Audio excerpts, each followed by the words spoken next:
gowwomte gaborana tukte egatte galata bale gafailu kepte yadennaga salale duguman singada adgafas gowwomte gafsan walalike bekum sakikale yedin soda male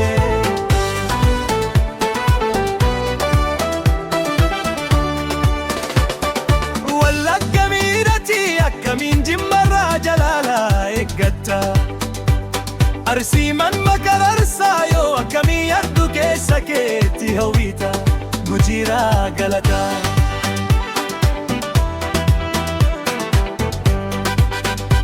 akkamin ambo abara ebbara arge fiete garamin soddo marmara horro alaga sete dugaan sinjeda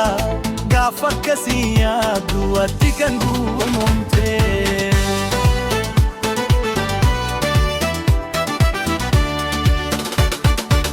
fulduruma fiyu wayin sitti hima kamise bochisa naga hin eegin jimma shawaa jeesisa hamlee gujii hin eegin andugaan sitti maasilayyuu of eegin lubbuu kiif sodaadu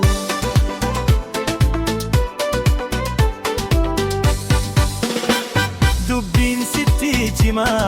gafarsi waranan warra iluu diga yoo baalee daraaran boorana tuufiga amboo kiyyeeffattu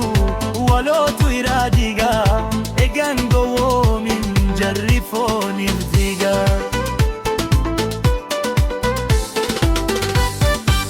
gafarsitti aggattu bakko duubarra jira tokko qofaan argattu kumni duuka hiriira ginchijifattee jettu warra geddoo maraacha jarri waliin bareedu annaniifi garaacha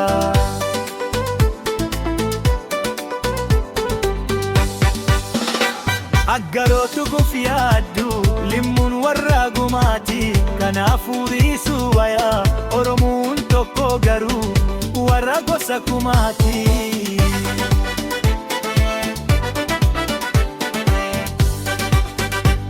gammachuuni hagujiif walagga kibbaat burraaqa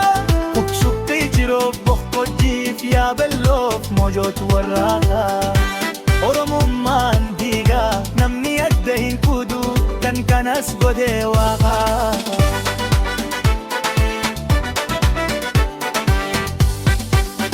gufuun arsii rukkutee harargee miila qabsa bukan booranaa seentee soddoo ija jaamsa kufaatiin baddaarsi gammoojjii gujii hubaa uffannaan gandaasii ganda gamasii gubaa kaba warra lihaaf kibbii sagaleeda mana warra bahaatif kaabni daagaleeda intalli warra jimmaa karrayyuu hireeribtu gosa kunaa jiraati tasa hin qabdu dimmaa mariyuu gurgurte feetu baalee daqteeru garra marumarti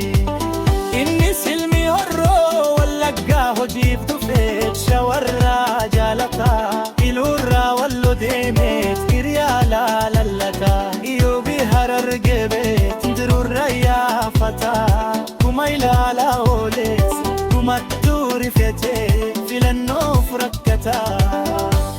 garuu inni badiin qabu hundatu simboo qaba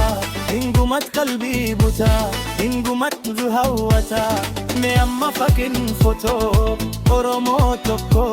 madda isaa gaafattee abbaa kun kamisee haadha kootiin baale akaakilee kuuriin harar akkoo kun salaalee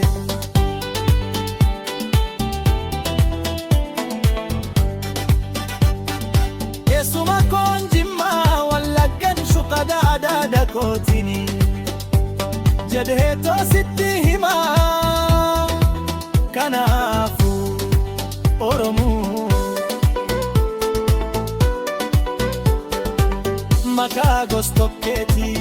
tasuma hin dandeessu gosaa gosatti hiru sababni isaatis oromummaan dhiigaa kan wal keessa jiru.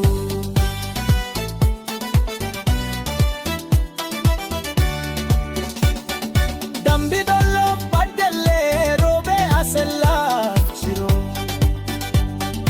Nagamteef Nageellee Bulee Horaa Gimbee Harargee fi Mattuu Guttaa Jiraa Walisoo Asallaaf Raayituu Ijoollee Gimbii fi Shaambuu Awadayiif Adaamaa Maraafuu nageenyi siniif yaa baay'atu ergaa kuuti ammaa. Wanna jakastaniifis guddaa naaf ulfaata